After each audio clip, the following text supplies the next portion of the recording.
começando agora mais um episódio do Atabaque Podcast. Hoje a gente tem como convidada a querida Grace Alves, né?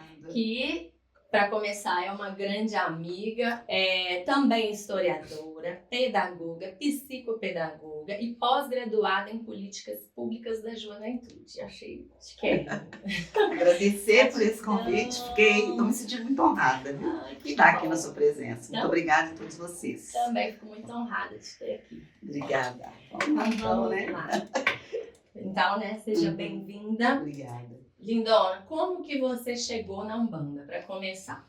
Nossa, é uma história que, assim, eu conto para muitas pessoas. Sempre que eu conto, eu me emociono muito, porque família católica, apostólica romana, não praticante, evidentemente, né?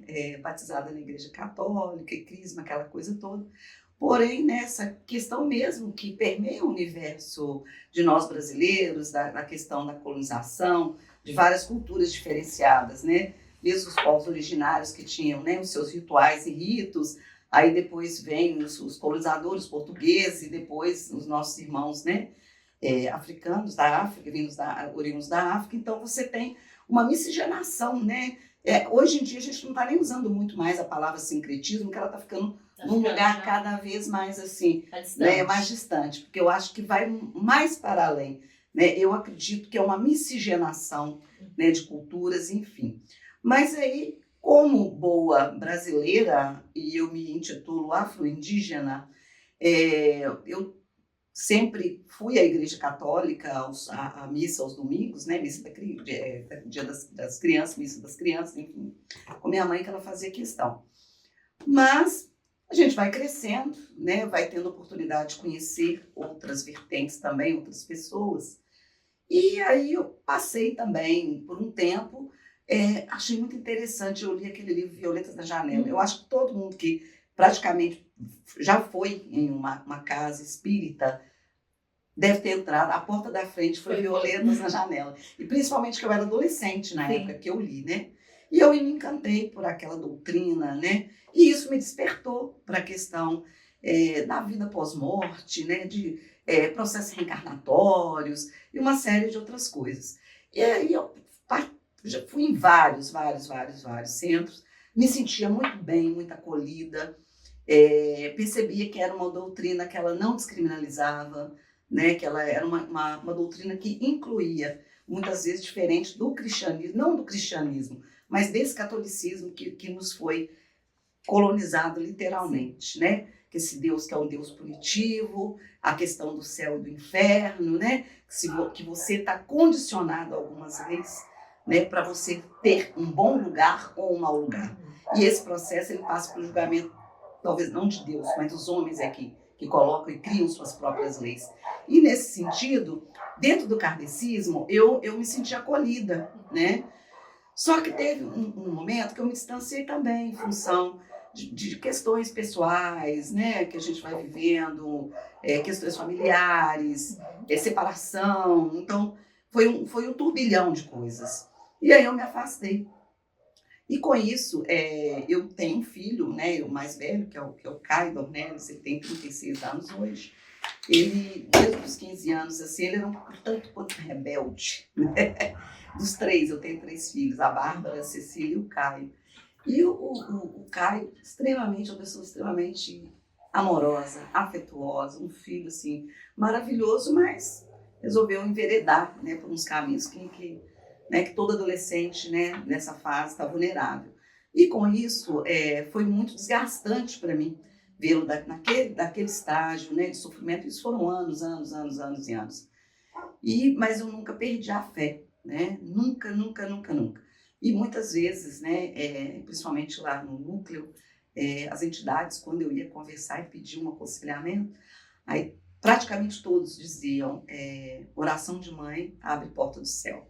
E eu sempre acreditei nisso. E assim, eu tenho um fervor tão grande por Nossa Senhora, que seja Aparecida, Nossa Senhora das Graças, para mim aquela coisa de mãe, né? E eu que acredito nessa questão do cristianismo, e ela foi uma mãe maravilhosa, primorosa, e ela é espelho para todas nós. Então, eu nunca desisti do meu filho. Porque eu sabia que eu tinha uma mãe que cuidava de mim e dele e de todos os outros. E com isso, ele teve uma série de idas e vindas, né? Enfim, né, na questão dele. Tinha época que ele estava ótimo, tinha época que ele estava extremamente agitado e aquele turbilhão de coisas dentro dele, uns questionamentos, uma tristeza, uma angústia, depressão e uma série de coisas. E aí, nessas idas e vindas, ele tinha saído do relacionamento e voltou para minha casa para morar comigo e com a minha filha. E eu falei, olha, da última vez que você saiu foi punk. Então agora você vai ter que ter uma postura diferenciada, né? Vamos fazer tudo aí que a gente puder, esse amparo, você tem uma casa, você tem uma mãe, você tem uma família que te ama, e a gente não vai desamparar você, mas você também vai ter que fazer a sua parte, né? Para que a gente viva num lar harmônico. E aí um dia ele estava meio depressivo lá em casa. Eu falei com ele assim, vamos comigo lá na Avenida Brasília, né? Eu preciso comprar umas coisas cosméticas e tal. Aí ele me abraçou, ele sempre anda abraçado, me beijando. Algumas pessoas até achavam que ele era meu crush. E eu sentia, eu me vaidosa, né? Eu não ouvi do meu lado. Maravilha. E aí eu estava na loja escolhendo shampoos. Sim. E abaixei na prateleira assim. Aí nisso chega uma moça e conversa com ele. Ei, Caio, tudo bem com você? Ele, Sabrina, eu tô ótima e tal. Aí aí essa minha mãe, nossa, sua mãe é bonita, isso, aquilo. E a gente começou a conversar. Aí ela falou assim, então vamos sair um dia para tomar um sorvete, um açaí e tal. Aí ele falou assim, acho quinta-feira, quarta-feira dá para eu ir com você. Aí ela falou, não posso, não. Eu tenho compromisso na casa onde eu vou. Na hora que ela falou casa, eu falei, opa, é macumba. Casa onde eu vou. Falei assim, pro espírito, umbanda, complicou. Aí nisso eu já olhei para ela e falei assim, essa casa que você vai, é aonde? Ela falou assim, fica na Avenida África, 72. E, Caio, vai lá com sua mãe, leva ela lá. Eu falei, olha, eu frequentava a casa do Bazar Nufo, né, do seu Eurípides, só que eu me distanciei, enfim, e eu tô precisando de um lugar realmente que eu gosto da doutrina, e achando que era uma casa espírita, kardecista. Mentira, menina, então foi a Sabrina. Sim, senhora. Por quê? Eles eram amigos das baladinhas, né, lá de trás, eram amigos... Não pensava que tinha sido assim. Muito tempo atrás se conheciam, né, dos rolês. E aí, o Caio falou, não, eu irei sim com ela. Aí aquilo me bateu assim, aí eu mandei um WhatsApp, estava conversando com Vânia, falei com Vânia assim, olha, eu conheci uma moça hoje, amiga do Caio, e ela falou que tem uma casa na Avenida África, lá no Londrina, né, que eu sempre confundo, Baronesa, Londrina, Baronesa. Eu vou dar uma passada lá, porque eu fazia caminhada, e eu sempre gostei de caminhar aqui pela região, e eu saindo aleatoriamente. Como eu gravei, eu sou péssima para isso, assim, você fala é difícil assimilar, mas entrou na minha cabeça, África 72. E aí eu fui fazer minha caminhada matinal no outro dia, isso acho que era uma segunda-feira, acho que é isso mesmo. Aí na terça-feira eu fui fazer a caminhada, e aí quando eu passei, eu vi, né, a plaquinha lá, Núcleo Sagrado Coração de Jesus, taraná, reuniões às quartas, acho que 6 horas, às quintas, 20 horas e tal. Aí eu falei, bacana. Aí fui no terço, chamei Vânia e fomos no terço na quarta-feira. Coincidentemente, eu estava num processo que eu estava lecionando numa universidade aqui em Santa Luzia. E ainda não tinha fechado turmas para mim às quintas-feiras. Eu tinha turma segunda, terça e sexta-feira e sábado. E a quinta estava livre. Aí me ligam. Adorei, fui na quinta-feira lá, fui, né, apometria, né? Que depois você foi primeiro fui na quarta, no atendimento lá da maca. Aí rezamos o terço, depois teve atendimento, e aí eu achei aquilo maravilhoso. Saí de lá, né, outra pessoa, falei, nossa, é aqui mesmo o lugar. Com isso, aí falei, não, agora na quinta eu vou. Quando foi de manhã, eu recebo uma ligação, né, de lá da universidade, dizendo que eu tinha uma turma para pegar à noite. Aí eu falei, putz, não vai dar para eu ir na reunião de quinta-feira. sem saber absolutamente o que acontecia na quinta-feira. Nunca tinha ido numa gira. Você nunca tinha ido. Nunca Aqui, tinha quando ido. eu convidei, eu não sabia que o seu primeiro contato com banda tinha sido lá na casa. Sabrina? É. Eu achei, não, assim, eu achei que você já conhecia e um dia chegou lá na casa. Não. Que interessante. Aí na quinta-feira eu não fui, eu fui para lecionar.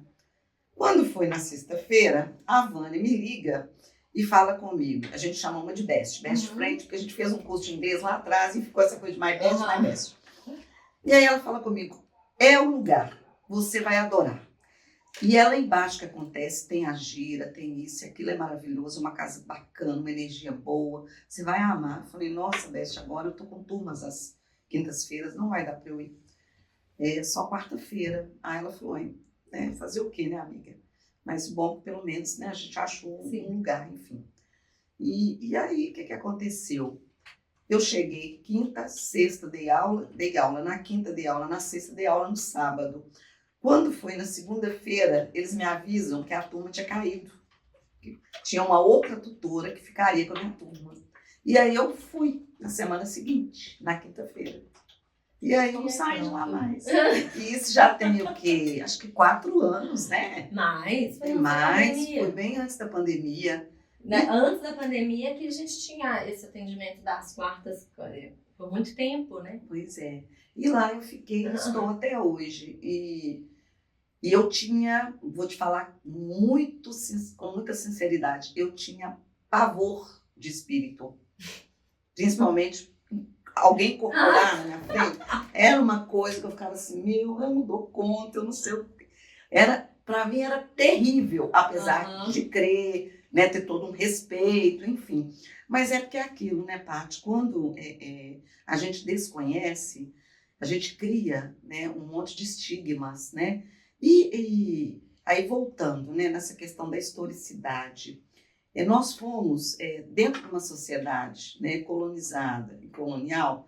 Nós, obviamente, que tinha todo por detrás da colonização, de matar a cultura, da aculturação, e evidentemente o fortalecimento, né, do catolicismo, com todas as questões que a gente já sabe, nos foi ensinado que tudo que vinha do nosso povo, das matrizes africanas e indígenas, eram demoníacas. Sim. Né? E isso está imbricado até hoje, né? Em nós. Então, para fazer essa disruptura, leva muito tempo, né? Ainda mais, igual eu te disse, eu ia à missa todos os domingos, eu participava do grupo de jovens da igreja, aquela coisa toda. Meu pai, naquela época, na década de 70, meu pai já flertava com o espiritismo, apesar de não frequentar. E uma coisa que foi muito interessante nesse sentido, quando eu vou para a Umbanda, né? Ainda desconheço completamente, preciso pesquisar, preciso estudar muito.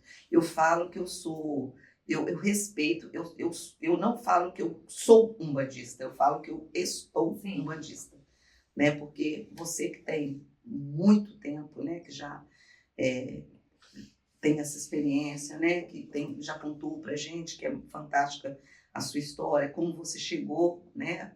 E a gente, aquela coisa. Eu não falo que foi a dor que me levou, não. Porque naquele momento eu estava, sim, com fé e esperança. Eu falo que foi para fortalecer ainda mais a fé que eu tinha, né? Então ali eu encontrei pessoas que não me julgavam o meu comportamento, que não julgavam meu filho, que não julgavam a minha família, né? Que não julgam, né, pessoas, seja de crenças, de credo, de orientação sexual, enfim, né? Então eu senti esse acolhimento que eu sentia no kardecismo, mas para além, né? E aí eu comecei a um pouquinho mais através das lives que você fazia, né? Faz ainda, né? Antes dava para acompanhar com mais frequência, hoje, enfim, em virtude de muito trabalho, né? Não estou reclamando. Foi em outra época. Quando a gente teve que fechar lá pelo isolamento, né? Aí comecei com essas lives para não perder a corrente, né? Para não ir cada um para um lado, a gente se achegando. E assim, e olha como que as coisas, elas não acontecem, né? por um acaso. Foi necessário, evidentemente a gente aprendeu e desaprendeu muita coisa com a pandemia. Sim. Mas uma das coisas, assim, para mim, que ficaram, é essa questão mesmo, né? Primeiro que eu estava num processo, eu estava recém-aposentada. E eu saía da minha casa às 7 horas da manhã, chegava 10, 11 horas da noite. Trabalhava no final de semana igual maluca, né? Na Lagoa do Nado. Eu tinha um cargo de comissão, depois produção, fiquei lá 23 anos. E aí a pandemia, quando veio, né? Deu o lockdown, eu falei, que delícia, eu vou curtir a minha casa. Vou poder fazer minhas comidas, vou fazer isso. E aí assistir às lives, né? Então, através das lives, eu pude aprofundar um pouco mais sobre a doutrina, né? Sobre os preceitos, enfim, e tudo que rege, né? A questão dos rituais, né? Então, isso, assim, de certa forma, foi um estudo para mim. Que talvez se eu fosse lá, quarta, né? Antes mesmo que eu não tinha. Ou na quinta, ia lá, tomava, né, o passo, conversava. Eu não teria um mínimo conhecimento. Não tenho muito, mas o conhecimento que eu tenho hoje foi em virtude, né, dessas lives que você fez durante o período e outros, né? Tantas outros trabalhos que você tem realizado. Aí, voltando, Caio Dornelles. Aí, Caio Dornelles, eu tô lá, firme. Manda fazer isso, eu faço aquilo outro. Frequentando esse tempo todo e sempre pedindo por ele, né? Sempre pedindo por ele. Algumas vezes, inclusive, a gente dá isso para assim, mulher, para de pedir pro seu filho. Que dia que você vai pedir para você? Aí, opa, tem uma coisa que tá errada. Eu existo, né? Aquela coisa, né? De coração de mãe, enfim. Mas ainda bem que eu fui educada por eles, né? E com isso, meu filho fez uma reforma íntima, apesar dele ele foi uma vez lá na maca e nunca mais voltou.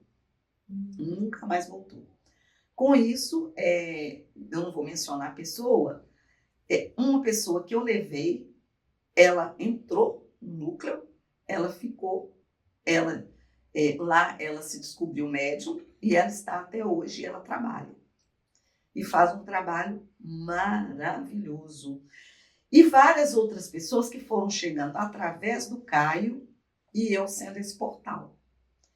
Ele se diz ateu, mas eu sei que não é ateu nada. Ele vai escutar isso depois e vai falar, minha mãe fala demais, está me expondo. Mas eu falo com ele que, assim, para mim, ele é uma grande referência.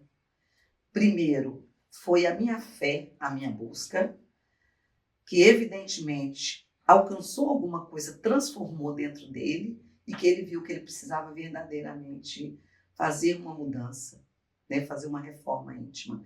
Ele não foi para a clínica, ele não foi para a igreja, ele não foi para templo, ele não foi para lugar nenhum. Porque eu acho que eu que sou o templo dele, né? Eu que sou o templo, a minha oração. E aí, com isso, ele agora está casado, está com uma filhinha de 6 meses maravilhosa, tá super feliz, uma esposa, assim, ganhei uma filha, ganhei um outro neto, que ela tem um filho, e eu tenho só que agradecer, porque eu tenho uma família que, assim, eu gostaria muito que todas as pessoas deste universo pudessem vivenciar e viver o que eu tenho, sabe, Paty? Porque é muito triste, né, essa coisa, principalmente nós somos pegos aí por um processo político, né, onde muitas famílias acabaram se afastando, né, é lamentável que essas coisas elas estejam acima do amor, do afeto, do carinho, né? E com isso, assim, a minha família, assim, cada dia mais unida, harmoniosa. Ontem eu completei 59 anos.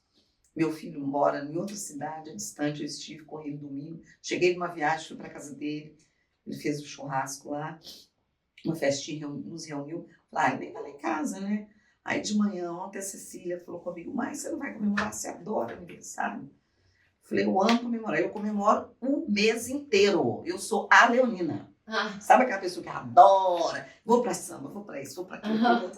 Aí a Cecília falou assim, não, mas vamos fazer alguma coisinha. Falei, vamos fazer o seguinte, você tem faculdade hoje? Tem umas 7 horas, 7 e pouco. Falei, então vamos fazer um jantarzinho pra nós duas. Aí ela falou, o que você vai fazer? Eu falei, o que você quer comer? Ela falou, mãe, não sei. Eu falei, vou fazer um salmão então pra nós. Aí nisso ela chama minha filha. Aí minha filha, eles fazem lá um bem bolado entre eles. Quando eu assusto, tá chegando meu filho com a minha neta, com a minha nora, com o meu outro neto. E aí, só nós mesmos, nem família. E assim, eu olhando aquela, sabe, eu fiquei assim, meu Deus, que pessoa que eu sou. Eu devo ter sido muito boa na outra vida, eu devo ter feito muitas coisas boas. Porque, e eu não tenho, às vezes fala assim, não fala para o outro que você é feliz, não fala para o minha família não é perfeita, não é. Não existe, né? Não existe família perfeita. Mas a gente está caminhando, nós nos aceitamos como somos, temos as nossas questões, divergências, diferenças, mas, sobretudo, a gente se respeita em todos os sentidos. Mesmo aqueles que não frequentam, que não têm o mesmo dogma religioso que eu, né? Mas eles respeitam. Na minha casa tem meu altar, eu tenho Nossa Senhora, eu tenho Ançã, eu tenho São Jorge, eu tenho Preto Velho, eu tenho, sabe? Eu acendo as minhas velas, faço os preceitos quando, né, é possível. Enfim, minha casa é o meu altar sagrado. Então, quem pisar na minha casa vai ter que aceitar estar ali. Senão, não será bem-vindo e saia. Né? Não serei eu que falo. As pessoas mesmo, né? Na hora que entram. E hoje ele está, inclusive, de frente para a porta da sala. Mesmo. E aí entrou, o show bateu, pronto. Né? Eu falo também que assim, porque alguém vai olhar torto, alguém não vai gostar disso e aquilo, não pode falar de Exu, não pode isso, pode falar aqui, na hora que a gente precisa, são eles. Exatamente. Então, se alguém não vai com a cara deles, eu não posso fazer nada. Mas assim, você falou dessa situação com... Tem alguma coisa? Não. Tá.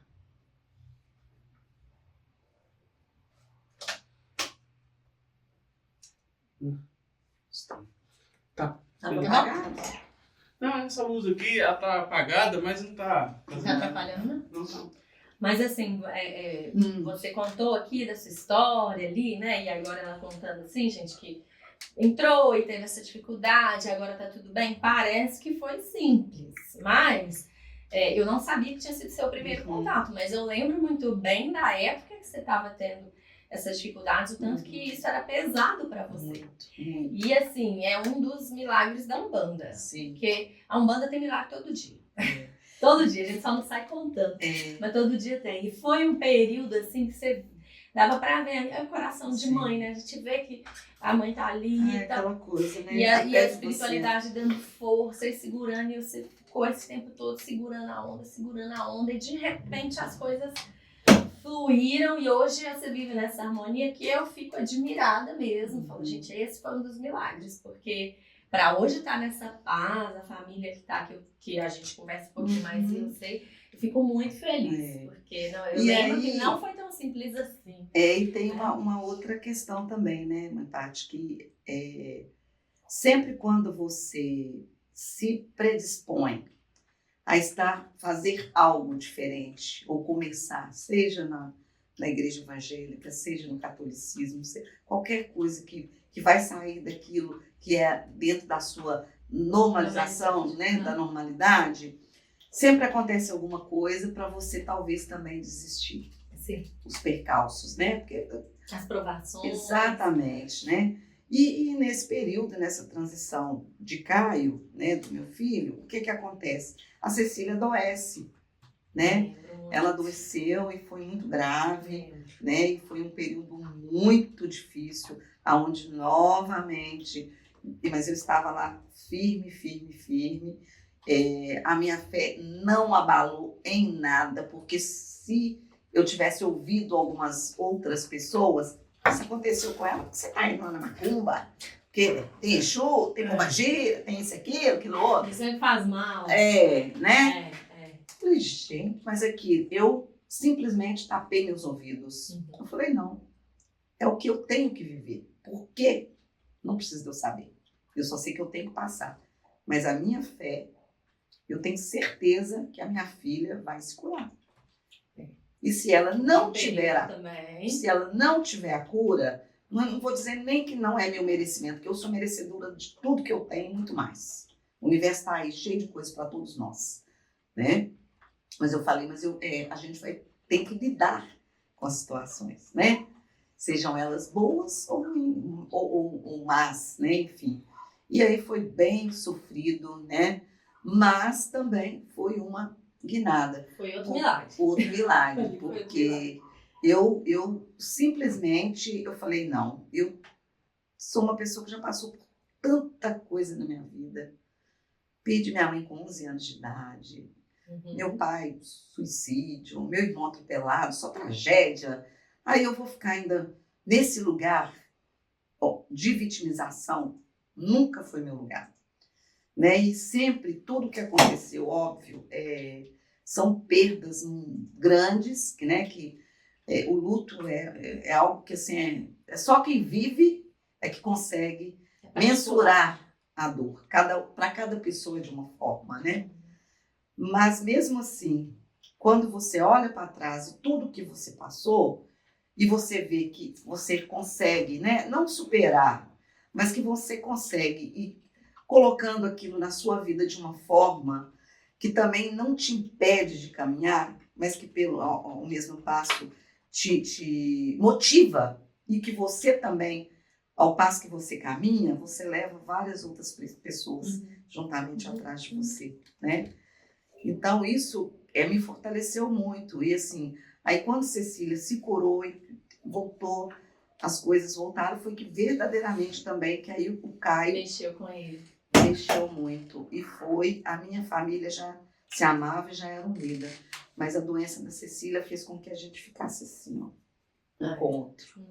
Né? Então, aí, o que eu ela tive? É a mais nova, né? Ela é a caçula, né? Caçula e foi. Olha, aquele período ali, eu não podia falar, né? A gente tem muita fé e sabe que eles vão resolver, mas por dentro eu falei, meu Deus, eu tava ali preocupadíssima, mas perto, sei lá, né? Fingindo costume. Tá tudo certo, né? Vamos, tudo certo. Não, já vai resolver, vamos lá. Vamos rezar, vamos fazer, mas por dentro eu tava, meu Deus do céu, vamos. Ajuda essa menina. Foi uma virada. Porque assim, foi assim, né? Pegou a gente de surpresa e foi uma coisa grave. Foi. Mas aí funcionou. De repente, Cecília tá lá estudando letras, né? Letras. Não, ela começou, ela fez o Enem, aí, mãe, eu vou para letras. Aí depois, não, antropologia. Fez 3 períodos de antropologia. Quando chegou no 3º período, mãe, pai, quero conversar com vocês. E aí? Artes cênicas que eu quero. Pronto. Meu amor, você tem 18, tava com 19 anos, né? Falei, meu amor, você tem a vida toda pela frente. Você foi criada num ambiente de arte. O pai dela é artista, né? Falei, eu não tinha dúvida nenhuma que em algum momento, que é aquela coisa da estabilidade financeira, né? Sim. Principalmente, que a gente fala artista, todo mundo acha que é Globo, que é isso e aquilo, né? Só os que estão aí na grande mídia, enfim. Mas tá lá agora, migrou para artes cênicas, e está fazendo também um curso de audiovisual no Sesc Paládio, né? Tá indo. Já está no 3º curta-metragem. E tá, daqui a pouco a gente vai vê-la aí nas telonas de cinema. Legal. Mas é demais. Isso, assim. Agora eu queria pontuar uma coisa, assim, dentro da questão da Umbanda, né? Enfim, como educadora, né? Não falo que eu sou professora, nós somos educadores, né?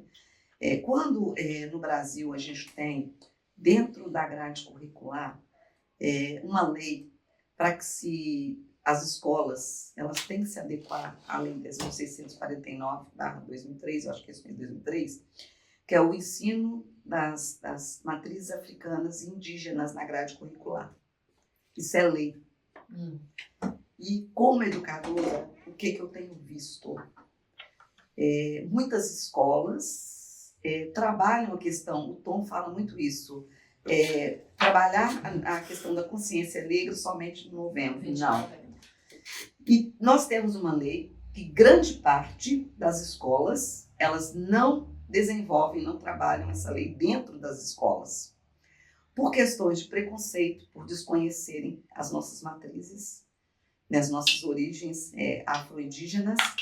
E o que eu tenho uma grande parcela de amigos que são mestres em capoeira Angola, ou capoeira regional, enfim. E algumas escolas, inclusive, não trabalham com a capoeira por achar que é uma coisa do demônio. Tocou um tambor da escola, é demônio. E nós temos uma riqueza tão grande dessa herança nossa, né? Na verdade, nós somos a África, né? O nosso berço é a África, né? E fora isso, quando os colonizadores, achamento do Brasil, que não é descobrimento, deixou de ser há muito tempo, já tinha os povos originários aqui com seus ritos, com seus cultos, né? E isso foi extremamente exterminado, Sim. em todos os sentidos, não só o genocídio humano, Sim. mas o genocídio de uma cultura, né? Os povos originários predominavam praticamente quase todo o território, né? Sim. Tá? Do nosso território brasileiro, né? E com isso eu fico muito entristecida que já era, apesar que nós temos tido muitos avanços concernentes a própria questão do preconceito, né?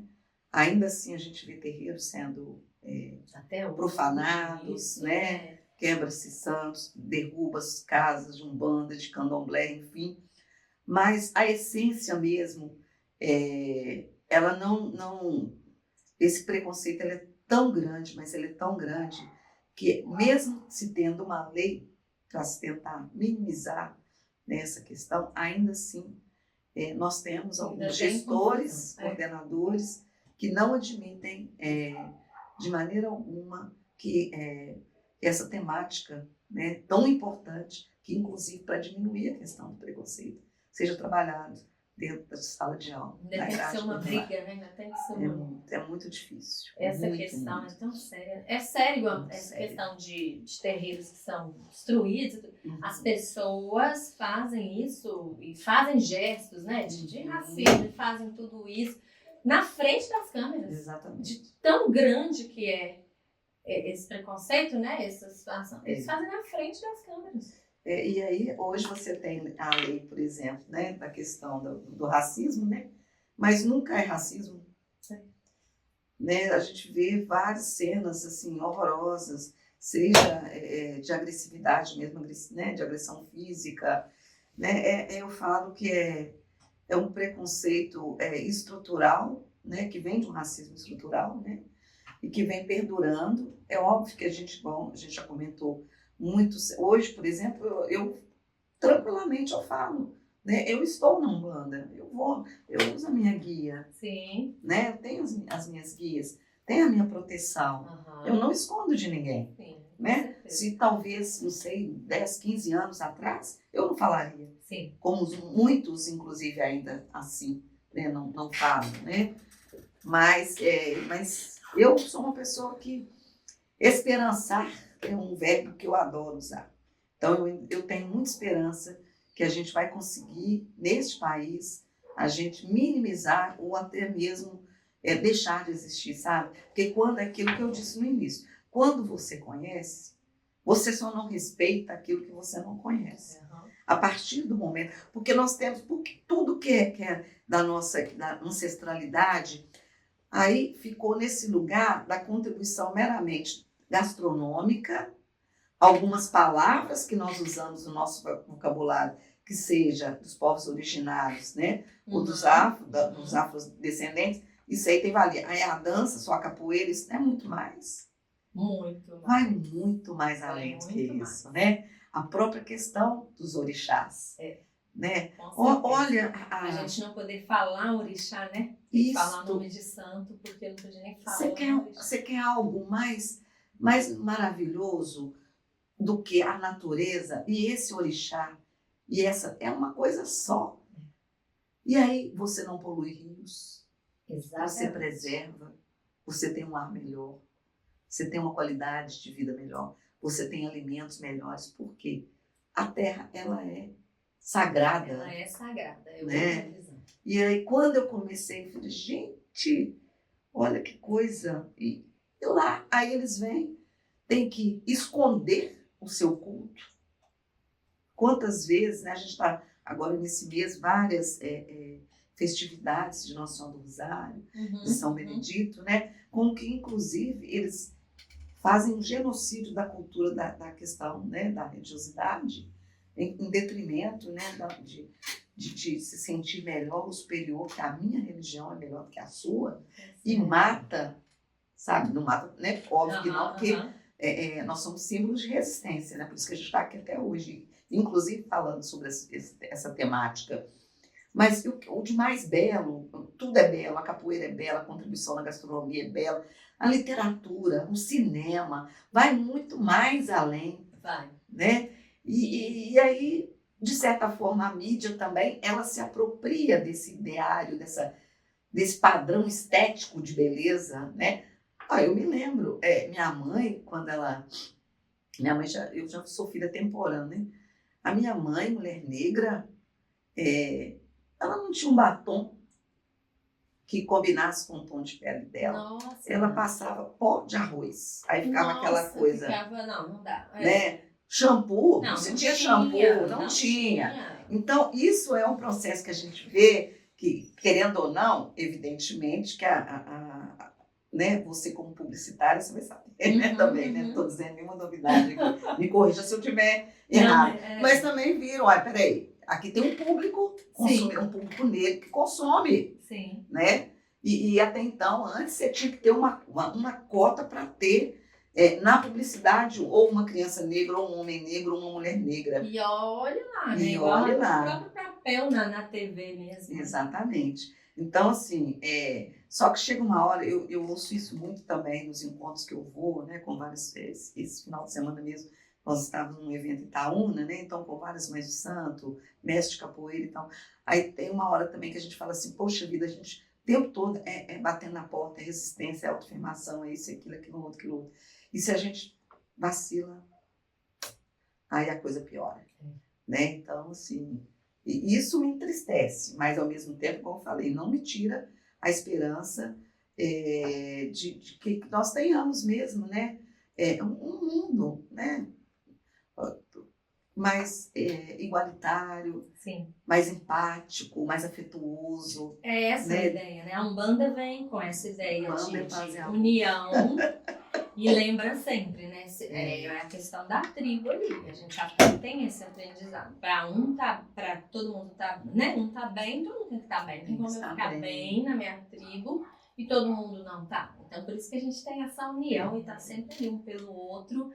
Inclui ali, acolhe, porque a gente precisa. E mais que isso, assim, Paty, eu vejo hoje, por exemplo, eu raramente ia em terreiro, em candomblé, casa de candomblé. Tem uma casa que é do Pai Geraldo, onde é o Pará, que é um centro cultural, aqui do Duquesão. É um centro, é um ponto de cultura. E para além dessa questão, né, de estarmos juntos, de trabalharmos, né, a questão social, como tribo, né, ainda tem a função social desses espaços religiosos. Sim. Né? A casa Odé, eu sempre me coisa, Odé Pará. A casa de Mãe Munhandê, lá no Bom Destino, que é Santa Luzia, que ela, inclusive, é do Quilombo do Manzo, lá no Santa Efigênia, Mãe Munhandê. São espaços que, para além da questão dos ritos, dos cultos, né, africanos, enfim, tem um trabalho fundamental naquela comunidade onde eles estão. Que muitas vezes, esses espaços, como o núcleo também, acabam fazendo o que muitas vezes o poder público não faz. E isso não é dito, as pessoas não sabem. E aí elas torcem o nariz quando elas passam na porta e escutam os sons atabaques. Né? Então eu acho que para além, né, tem tantas outras, é um pano de fundo imenso que nós temos por detrás, e isso tem que ser trabalhado. Isso é importantíssimo. Tem que ser trabalhado nas escolas, nas faculdades. Hoje, outro ponto também bacanérrimo de um avanço que nós temos. Hoje as universidades, né, somente as públicas federais, hoje elas têm uma cadeira para os mestres, né, que não são mestres acadêmicos, doutores, enfim, mas os mestres da cultura popular, os mestres do saber, que eles vão e eles trocam, eles não falam, eu não dou aula, não ministro aula, eu faço troca de saberes, tanto com os professores quanto com os alunos. Que aí, querendo ou não, esses alunos que estão ali na graduação, mesmo se eles não forem lecionar, né, no caso para a licenciatura, ali também começa a quebrar esses paradigmas do preconceito e eles dão uma devolutiva para a sociedade. É isso que eu acredito, sabe? Sim. Eu acredito muito nessa ciclicidade. Não sei se existe essa palavra, que é cíclico, Mas né? a gente entendeu. Que é isso, sabe? E a gente precisa começar a trabalhar isso desde a da primeira infância. Precisa, né? muito. Porque aí, quando esses meninos chegarem na fase da adolescência e do adulto, eles terão intrínsecos isso neles, sabe? Que o respeito, ele não se consegue viver numa sociedade em paz, uma sociedade diversa, uma sociedade inclusiva, se você não tiver o respeito à diversidade. Não dá. Né? Tem que ter isso mesmo, é importantíssimo. E aí, óbvio, o primeiro lugar é a casa.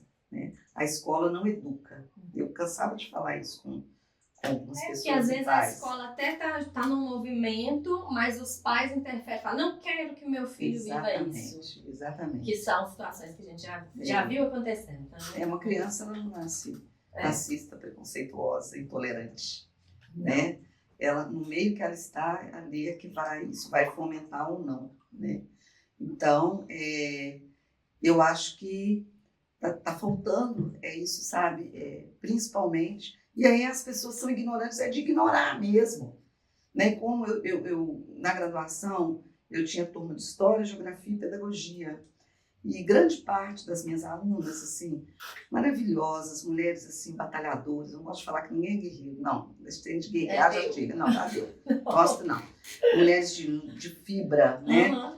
Que muitas vezes voltaram para a escola depois que os filhos que se criaram os filhos, ou que enviuvaram, ou que separaram, enfim.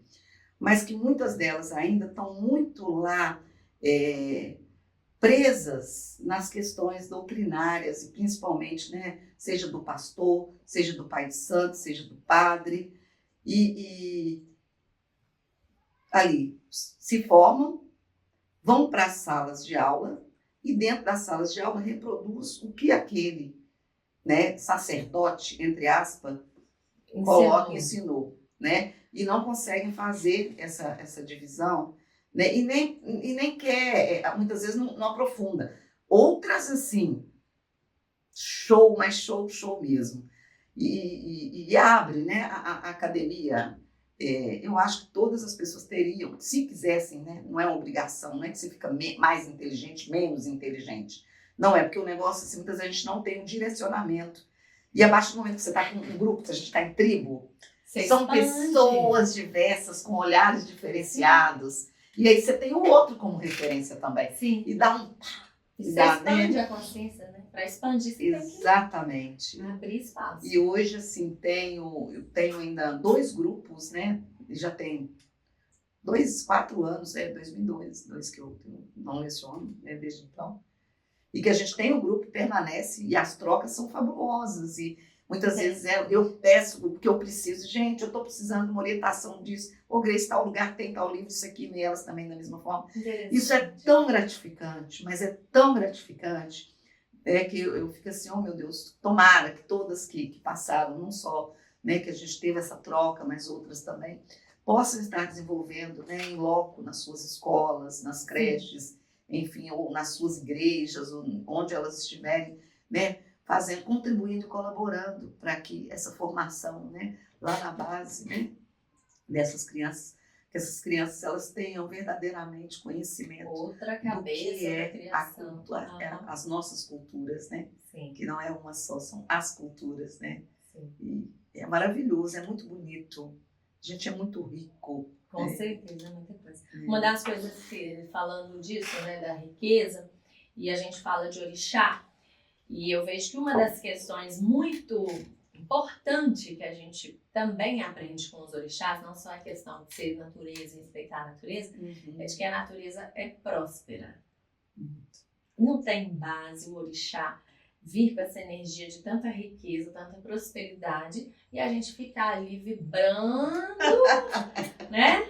Que a gente precisa da escassez e da pobreza para poder chegar no céu e ser salvo, porque isso não é o que vem conosco, né?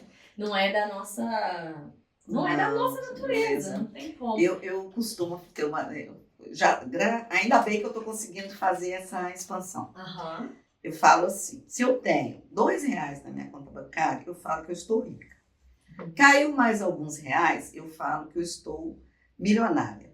Aí caiu mais um pouquinho, eu falo que eu estou trilionária. Aí às vezes eu chego nas lojas, às vezes eu vou comprar alguma coisa, aí eu olho alguma coisa lá e falo assim, não, agora eu não posso. Não leva agora, passa no cartão, não sei o que. Eu falo assim, amor, eu sou rica.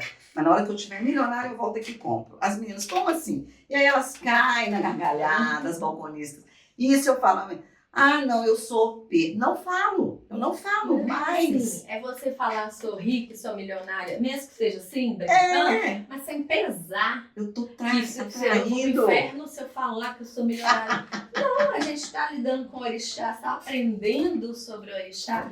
Como a gente vai falar de Oxum e não pensar em riqueza? Riqueza, ouro. Não tem como, né? E isso também é para mudar. E só assim, uma partezinha, porque isso que você falou me lembrou uma coisa que eu vi esses dias no Instagram. Uma menina aí que fala de candomblé também, e nem é daqui, ela é de Salvador, eu acho. Alguma coisa, ela sempre tá postando as coisas do terreiro, né? Fazendo uns banhos, mexendo com as ervas, limpando. Mas ela viajou, fez uma viagem e postou a viagenzinha dela pro Rio. E uma menina comentou assim nas fotos dela: você não pesa a consciência de desfrutar e viver a vida fora do terreiro? Porque eu sinto um peso, a menina novinha assim, eu sinto um peso na consciência de fazer coisas do mundo. E eu gosto de uma banda e não posso, eu fico com peso de escutar essa banda porque não é música de terreiro e, sabe, assim, nesse conflito, assim. E aí eu fiquei olhando, né, o que ela ia responder. Ela respondeu uma coisa similar também, que eu acho que é isso. A gente aprende com Exu também. Que a vida é para viver, é para desfrutar. A gente precisa comer bem, a gente precisa morar bem, precisa expandir cabeça. Como é que você vai expandir sua consciência se você não sai viajar, passear, conversar com outras pessoas, ou estudar, ou comprar um livro, fazer um curso, estar perto de outras pessoas, outros ambientes. Se você vibrar assim, isso é muito de outras religiões, né? Se você enriquecer, você vai para o inferno. Isso não é o que a gente aprende com Exu, nem com nenhum dos orixás. Está ligado isso é outra coisa. A questão mesmo, né, que eu disse lá no início, a Igreja Católica ela precisava expandir maritimamente a sua riqueza. E com isso o catolicismo ele vai numa vertente assim, exatamente disso. Porque quem trabalha, né, o trabalho, olha só, laborária, trabalho, é o quê? E quem trabalhava eram os que tinham os menos afortunados. Porque se você pega... fica doida com isso. Se você pega na Idade Média, os nobres ficavam lá gritando em torno do rei, tinham tudo, maravilhoso. E a na boca. Exatamente. E isso, e trabalhar era considerado, sim, né, uma coisa de menos-valia, digamos assim. E isso não foi nos ensinado, sim, né? Tanto que quando se tem a reforma protestante, é exatamente disso. Fala, peraí, Lutero, não, eu quero interpretar a Bíblia, não quero que padre fique virado para o altar, de costas rezando em latim, a gente não entende nada.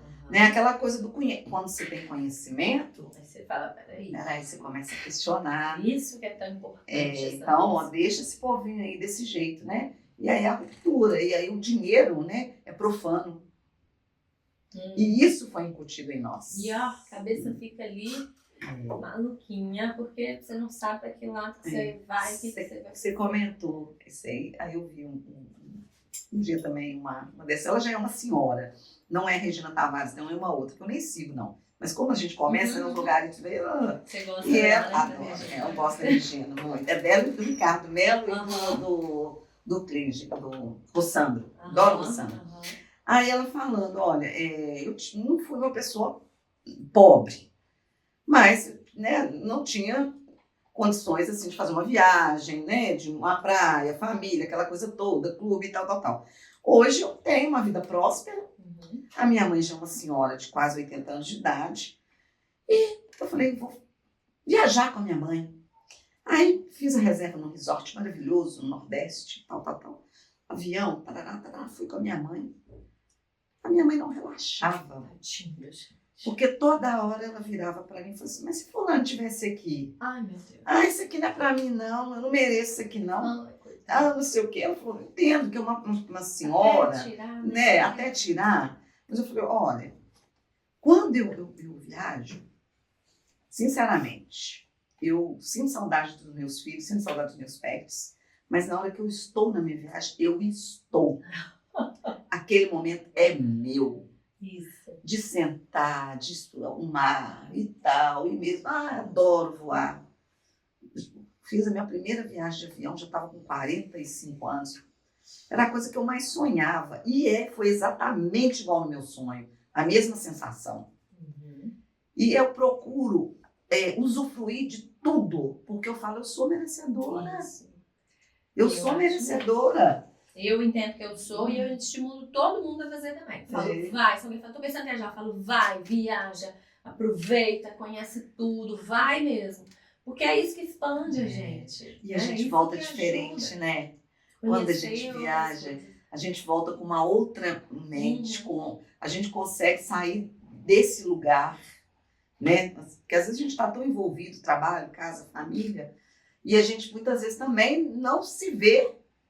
E que a gente também tem algumas necessidades, né? Como pessoa, como ser humano, como mulher, no meu caso, né? Enfim. E quando eu viajo, assim, que eu volto, sempre me dá um estalo e eu começo a fazer algo diferente que eu nunca tinha feito. Porque desbloqueia alguma coisa. Exatamente. Na verdade, uma viradinha de a chave. prosperidade, esses dias eu estava até ouvindo alguém falando, é prosperidade toda vez que você vence um limite, ultrapassa um limite. Sim. Porque, na verdade, é a limitação, né? É. Que traz a escassez. Então, E aí, quando eu você consegue. Quando eu aposentei com salário, né? Um salário que não é um salário magnífico, milionário, mas dá para eu nas despesas, mas ainda assim, porque eu gosto de viajar, eu gosto de comprar minhas coisas, não sou uma pessoa consumista. Para eu comprar uma roupa, meu Deus, sou mais religioseira mesmo, né, Val? Val sabe disso, Maria Bonita também, Bazar da Coupe, enfim. Mas assim, teve um momento que deu um desnívelzinho, né? Enfim, logo depois da pandemia, eu falei, opa, peraí, e agora? Não, peraí, a coisa vai abrir, vai chegar. E mentalizando, um tanto de projeto consegui aprovar, estou trabalhando em várias frentes, sabe? Estou num ponto de cultura maravilhoso, que chama Mulheres Sustentáveis. Isso que eu ia te perguntar, fala um pouquinho desse seu projeto, que eu acho menina. Antes de eu aposentar, eu já tinha certeza que eu iria fazer um trabalho voluntário. Eu quero fazer um trabalho voluntário, até porque assim, eu sou uma pessoa muito proativa. Essa coisa de vovó, de tricô, isso aí não é comigo não, nem cuidar de neto. Não sou vó de cuidar de neto. Eu gosto de assim, neto vai lá em casa, eu beijo, abraço, saio, viajo, agora eu não sou essa vó de tomar conta hoje. Não é, amo demais, mas não é a minha natureza. Sim. Não vou ser hipócrita, né? E nem com meus filhos eu era assim, essa manhã, quando eles eram pequenos, não. Eu sempre me coloquei em primeiro lugar. Sim. Nesse sentido. E aí, eu tive até um sobrinho que falou comigo, tia, eu tô muito preocupada com a senhora. Por quê? Eu tô com medo de a senhora cair em depressão. Eu falei, depois de tudo, chegando. Você não convive com a tia Grace. Aí eu falei, não, vou lá pra Coupe, né? Aí tem Marilene Rodrigues, que é a mestra Marilene Rodrigues, que ela foi titulada agora, mestre de capoeira, mas para mim ela já é uma mestra já há muitos anos. E o Gibran Miller, né? Que em proporção é um casal. E a gente já se conhece há muito tempo. Santa Luzia teve o primeiro ponto de cultura que chamava Arte 22, que foi fundado por Gibran e Vinícius Laje, irmão dele. Né? E através do Arte 22 a gente fez várias atividades culturais, porque eu trabalhava na Lagoa do Nado, como aqui, Santa Luzia, eu costumo dizer, né, até repetitivo falar isso, mas é um celeiro de artistas e de fazedores de cultura. Só que a política pública aqui, cultural, ela tem uma descontinuidade tremenda.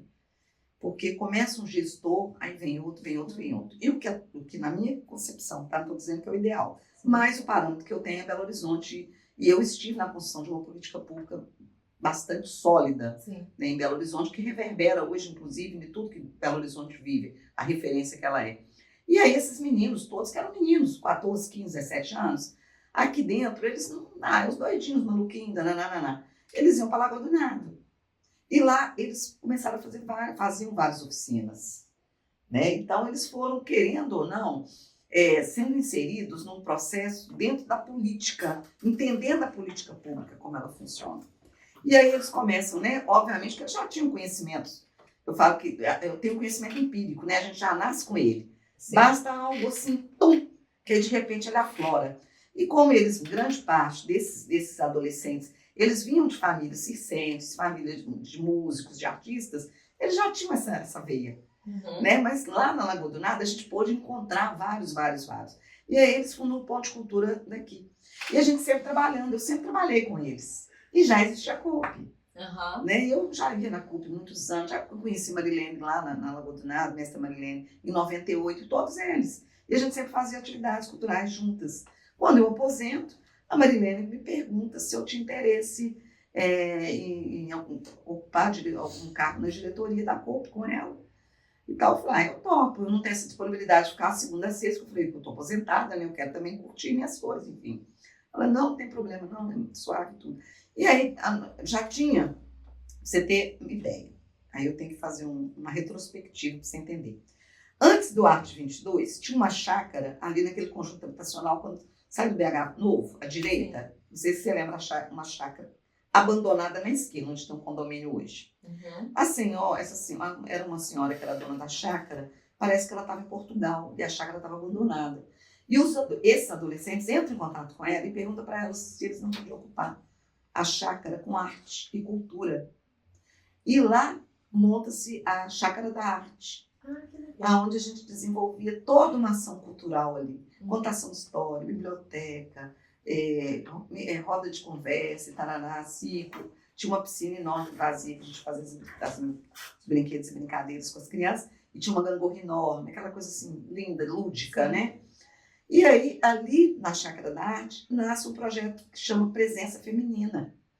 Que, inclusive, eu fui uma das primeiras pessoas que foi convidada, né, para essa troca de conversa, uma roda de mulheres, onde eu, né, contava sobre minha trajetória, enfim, tal. E essa presença feminina, independente, depois Chácara da Arte, ela continuou, e COPE também, com a presença feminina. Um pouquinho antes da pandemia, a Marilene já tinha um São João da Horta, né, que a Ana até lembrou bem, que é um parceiro, um mestre, né? A gente chama ele de mestre, que é um mestre, aquele ali é mestre. Ele trabalhando na horta e sempre a horta sem veneno, horta orgânica lá na CUP, mas mais para consumo familiar, né? Uma agricultura ali familiar. Aí nisso a Marilene reúne um grupo de mulheres, já tinha umas mulheres que já vinham de um outro processo com ela, que ela sempre foi uma referência na cidade, na capoeira, na dança afro, né? E, enfim, congado da Eva, ela muitas vezes, eles que davam esse suporte, né? Nas guardas de congado aqui da cidade, na casa do pai Geraldo, né? Sim. Aí a Marilene vai e fala, não, eu vou reunir essas mulheres, né? E a gente vai fazer um trabalho com elas de autocuidado, né? Algumas dinâmicas, enfim, porque são mulheres diversas, mas não tão jovens, e que grande parte delas são vítimas de violência, né, de uma série de privações de direitos, né? Sim. E que onde a política pública muitas vezes não entra, os direitos sociais, direitos culturais, enfim. Aí com isso ela reúne, e qual que era o objetivo principal? É a horta para trabalhar essa questão do lidar com a terra, do cultivar, da gente conversar e taraná. E São João, essa pessoa, né, que com o conhecimento dele, ele vai repassando, né, algumas das técnicas ancestrais, né? Porque a gente fala em tecnologia tinha os povos originais. Sim. Tecnologia tinha os nossos povos, né? A nossa irmã África, enfim. E aí, bebendo nessas fontes, essas mulheres começam na horta, né? E ali elas vão produzindo. A Marilene, com essa vasta experiência que ela tem, né? Ela é também pedagoga, né? Arte educadora, dançarina, capoeirista, uma série de coisas. Ela começa a trazer para esse grupo também esses elementos culturais. Então, as nossas rodas, elas acontecem. Aí, com isso, virou Mulheres, um nome que ela deu, Mulheres Sustentáveis, que ela batizou, né? E agora nós somos o Ponto de Cultura Mulheres Sustentáveis. Né? E às quintas-feiras nós nos reunimos em roda, sempre em roda, coisa tribal, né? Ancestral, vou dizer nem tribal, mas ancestral, onde nós praticamos algumas dinâmicas, nós falamos, conversamos, cuidamos da terra e cuidamos, é o autocuidado mesmo possível. Estar em roda. Estar em roda. E com isso, como Mulheres Sustentáveis, a gente tem feito várias parcerias dentro do município de Santa Luzia e Belo Horizonte. Né? Nós fizemos uma parceria, temos parceria com a AB, com a Ordem dos Advogados, né? Temos parceria com o CRAS, com o CREAS, com a mediação de conflitos. Temos parceria com o SESC, tanto o SESC de Santa Luzia quanto o SESC Paládio. Algumas delas, inclusive, nunca tinham ido ao teatro. E a gente tem uma parceria que o SESC disponibiliza, inclusive ônibus, transporte. Temos uma parceria com a empresa dentro da cidade, que é a Rodap. A Rodap disponibiliza para nós, a cada 2 meses, enfim, quando a gente demanda, um ônibus para a gente percorrer alguns territórios, né, aqui em Santa Luzia. Para você ter uma ideia, a COP, ela fica, o Ponto de Cultura Mulheres Sustentáveis é dentro da COP, São Benedito, na Rua Paraná 175. Muitas, São Mulheres de São Benedito, Londrina, Duquesa, lá da Rosa Leão e vários outros lugares, Palmital, Caldeirão, Taraná. Muitas delas não conheciam a parte alta. Olha. Aí nós fizemos um trabalho com a Sayuri Meireles, lá na Fazenda Boa Esperança, né? Que ela é terapeuta farmacêutica e holística, né? Terapeuta holística.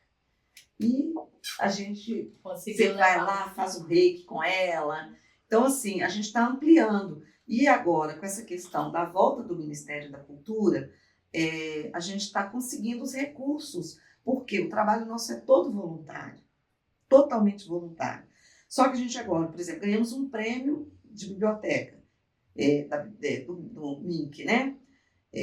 O Ponto de Leitura, a primeira biblioteca comunitária de lá da região, São Benedito. Só que, por exemplo, tem que ter bibliotecário para ficar lá o dia todo. Nós temos que ter alguém no administrativo. Mas olha só que interessante, né? Quanta coisa a gente tem e em parceria dá para a gente ter. Sim, né? O movimento todo mundo tem ajudado e de crescer. E essa questão, né, de mulheres em roda, o tanto que já não é forte isso. A gente precisa, porque a gente sozinha é muito difícil. Não tem como, muito né? legal. Aí eles falam, né, quando uma mulher sobressai, ela puxa as outras, né? As outras vão seguindo. E um exemplo, você contar, a gente teve, assim, questões muito significativas de mulheres que muitas vezes não conseguiam dizer não para o companheiro. E aí estava no nosso grupo. E aí fortaleceu. Voltou para casa, hoje não. Você não vai nesse lugar mais que essas mulheres estão colocando caraminholas na sua cabeça. Eu vou. Ele começou a ver que não está sozinha, que tem um apoio. Exatamente. Que existe, é a questão da expansão que você fala. Existe vida além da vida. Não, mãe, hoje eu vou deixar o neto com a senhora e tal. Não, hoje eu não. Hoje eu tenho Mulheres Sustentáveis. Hoje é meu dia. Sabe? Até de se colocar mesmo e se ver, se enxergar. Né? Como mulher, né? Enfim. Mas que ela é um ser que está ali. E é aquilo que a gente disse lá atrás. Se eu sou a matriarca, se eu sou a mola propulsora que está aqui nesse núcleo, se essa mola não funciona, o resto como é que faz? Não tem jeito. Exatamente. Né? Então, esse assim, o objetivo. E aí a gente está muito feliz agora, a gente conseguiu aprovar um projeto, inclusive, de formação de agentes culturais permanentes, que são ele fala, vai fazer o papel. O que é agente cultural, Grace? Você sabe o que é um agente de saúde, não sabe? Ele não leva lá, ele não conversa, ele vai na casa da doninha, ele faz aquilo. O agente cultural, ele vai identificar no território dele as pessoas fazedoras de cultura. Que lindo! Que para isso, porque a gente sabe acessar as leis, sabe onde que vai e tudo. Mas tem a doninha lá que faz doce, que ela não coloca valor naquilo que ela faz. Que faz o sabonete, aqui tem, sabe, a bordadeira, ou a bezedeira, ou a parteira. Então, tem prêmios diversos. Mas se as pessoas não sabem, elas não acessam. E aí a cultura ganha esse lugar muitas vezes, que aí fala, nossa, Lei Rouanet, todo mundo rouba. Pelo amor de Deus, não fala uma bobagem dessa, não. Entra de novo naquilo de não conhecer e não respeitar e não saber o que evidentemente existe uma desigualdade, precisa ter uma equidade, inclusive de região, né? Às vezes são os mais renomados, artistas que ganham, então estão lá, mas tem muitos outros que não. Quando a cultura ela é maravilhosa por isso, ela tem uma cadeia, e é uma cadeia produtiva. Quando, um exemplo assim, simples que eu vou te dar, vai ter um evento na Praça da Juventude, por exemplo, igual teve um encontro lá de terreiros, de povos terreiros, acho que já teve, né? Sim. Não sei se já teve. Ali, tem quantos bares em volta? Quantas pessoas que vão ali vão consumir? Sim. Quantas pessoas que foram contratadas? Som, iluminação, não sei o quê, não sei o quê, não sei o quê, não sei o quê, não sei o quê, não sei o quê, não sei o quê. Então as pessoas não enxergam isso. Aí é como se a cultura ela fosse algo, primeiro que ela não, até financeiramente, as pessoas acham que não é rentável. E é um lenda engano. Com certeza. Porque o PIB brasileiro hoje, ele é 3%, ele, de 2023, é o último dado, no PIB, 3% do PIB nacional é da economia criativa e da cultura. E isso não é dito. Sabe como? Então, assim, nós temos muitos... Santa Luzia, ou lugar para ter macumbeiro, né? Eu não sabia que tinha tanto, não, comunidade. Menina, quando você pensa que tem muito, tem mais. Não é? E eu A gente vai descobrindo mais. ano passado E eu agora com esses registros, né, de terreiro, a gente está vendo que tem muito. do mapeamento, do tombamento, né? Dos terreiros, né? Enfim, bem material. E é lindo. E muitas vezes, igual eu falei, faz esse trabalho social, aí tem aquela dificuldade para conseguir, às vezes, comprar um papel higiênico, um copo para casa, enfim. E sendo que tem possibilidade de estar pleiteando esses editais, Sim. que são editais públicos. Sim. Por isso está aí a importância da formação desses agentes culturais permanentes. Que aí eles, na comunidade, eles conseguem não mapear, né? Até eu desconstruir uma palavra que falava mapear. Para mim era... Nossa, nesse encontro que eu fui, na hora que uma das palestrantes falou lá, o que é mapear, o que é diagnóstico, o que é isso? Eu falei, nossa, está muito longe que a gente fala. Mas, enfim, identificar. E aí, é isso, vai, identifica. Olha, você sabia que existe um prêmio para os povos, para o terreiro, para o mestre, para isso, para a mestra, tem para o ponto de cultura tal, para isso, aquilo. Você tem que entrar, você tem que saber, né? Tem lugar, igual lá na COP mesmo, lá nós temos computadores, está aberto ao público, igual eu te falei, a dificuldade é ter pessoas lá o dia inteiro, porque a gente a gente é voluntário, né? E esse projeto, por exemplo, que a gente aprovou, tem uma grana, mas é do professor, é do material, é da apostila, é da logística, enfim, né? Para manter. Então, a gente está fazendo outros para a gente ter condições. E, inclusive, igual, não sei se você sabe, o Quarteirão do Sol, em Belo Horizonte, foi fundado pelo Dom Ronaldo, que é do Quarteirão do Sol, ali da Mobile, da esquina da Alvorada. Sei. Pois, ele fundou o Quarteirão do Sol em Belo Horizonte. Seu Ronaldo, mestre Ronaldo, Dom Ronaldo, que faz todos os sábados lá. Ele nunca tinha entrado em um projeto, em nada, pleiteado em nada. E aí a gente, né, principalmente a mestra, orientou, a COP escreveu, a Ponte de Cultura escreveu, ajudou ele, né, na escrita do projeto, sem cobrar, tá? Sim. Sem cobrar. Na escrita do projeto, e ele conseguiu ganhar um prêmio de mestre, você entendeu? Então, assim, igual eu perguntei, né, se vocês conheciam o Grupo Olubatá, é aqui de Santa Luzia, né, assim como tem o Ponto de Cultura lá, um espaço maravilhoso do Paulo Nazaré, lá no alto lá das antenas. Paulo Nazaré é um artista renomadíssimo que viaja o mundo inteiro com sua arte contemporânea. E ele não é muitas vezes conhecido aqui. Isso é tão importante, isso que você está falando. Você entendeu? E também está lá no candomblé, está lá também nas questões da Não, assim, é porque a gente tem tanta coisa para descobrir, para ver, e que está aqui perto, né, os recursos. Até mesmo um pouco assim dessa vivência de muitos anos de centro, às vezes chegou alguém, eu queria muito ser uma pessoa caridosa e fazer alguma coisa, mas não tem dinheiro para ser caridosa. Fala, gente, mas tem tanta coisa você pode fazer, né? Que você pode fazer. A gente mesmo na casa, mas a gente abre a casa toda semana, vai mais de 100 pessoas, a gente não dá dinheiro para ninguém. ninguém. E as coisas fluem, E né? funciona, Eu falo né? assim, de repente a gente quer fazer algo, né? Igual esse fim de semana agora, nós teremos sábado, vai ter o hasteamento da bandeira, lá na casa da Lira, que ela está resgatando não. Ela está revisitando sua memória ancestral, que a mãe dela era congadeira. Que interessante. E ela deu uma parada. Quando Eva faz a passagem, a Idalira é uma das pessoas que movimenta lá, não, vocês têm que ir, inclusive, lá em Aparecida, a guarda. O sonho da Eva era vocês irem lá em Aparecida. A guarda da Eva foi. E agora a Idalira traz de novo a questão da ancestralidade. Aí no sábado, dia 17, terá o hasteamento da bandeira na casa dela, com umas guardas com galo. Domingo, às 8h30, tem a missa, lá na Coupe, com o padre Nelson, lá da paróquia São Benedito, e vai ser Nossa Senhora e São Benedito são os protagonistas, né?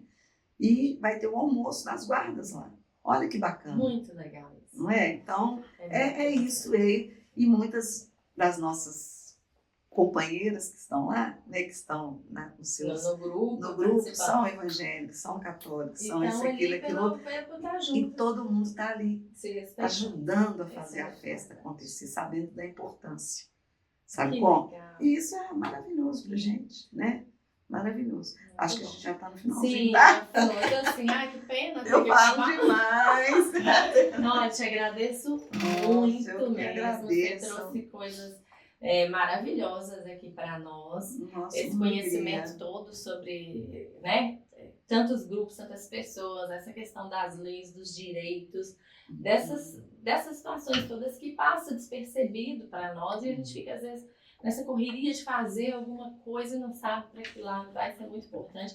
E principalmente esse seu relato também em relação à Umbanda, de ter aí uma questão... Só sei um pouquinho, vou estudar mais. Prefiro aprofundar um pouco mais. Todo mundo só sabe um pouquinho. Ninguém sabe tudo e nem vai saber. Isso aí, né? Não tem como.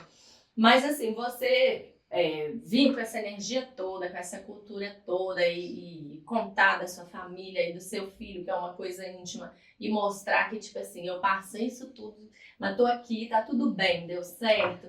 Eu tenho certeza que isso já vai ajudar a dar força para muitas mães aí. Com certeza. Então, né, tem uma frase que fala assim, aí, vulgo, não no português vernáculo, né? Mas vamos lá no ditado popular.